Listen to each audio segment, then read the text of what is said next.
जिले की खिलौनी निवासी वृंदा उर्फ संजू रत्नाकर 500 रुपये के नकली नोट रखकर मेलघाटा बस स्टैंड के पास खपाने का प्रयास कर रहे हैं, जिसकी सूचना पर थाना पामगढ़ स्टाफ द्वारा तत्काल रेड कार्रवाई किया गया। मौके पर वृंदा उर्फ संजू रत्नाकर मिला, जिसके कब्जे से कुल 14,500 के नकली नोट व घटना में प्रयुक्त मोटरसाइकिल व एक मोबाइल रेडमी कंपनी का जब्त कर आरोपी वृंदा से पूछताछ कर मेमोरेंडम कथन लिया गया। मेमोरेंडम कथन में उनके द्वारा बताया गया कि अपने साथी राम सागर बंजारे डोंगा करोद निवासी के साथ मिलकर अपने अपने घर में बारी बारी से 500 के नकली नोट छपाई कर उसे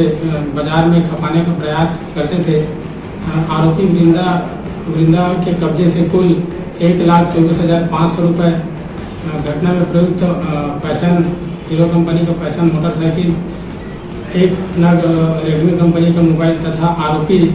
राम सागर बंजारे के कब्जे से 48,000 रुपये 500 के नकली नोट, कुल 345 नकली नोट, जुमला कीमती 1,72,500 रुपये, घटना में प्रयुक्त मोटरसाइकिल, एक कलर प्रिंटर व एक नग मोबाइल फ़ोन को विधिवत जब्त कर कब्जा पुलिस लिया गया है। दोनों आरोपियों के खिलाफ अपराध धारा सदर का धारा 489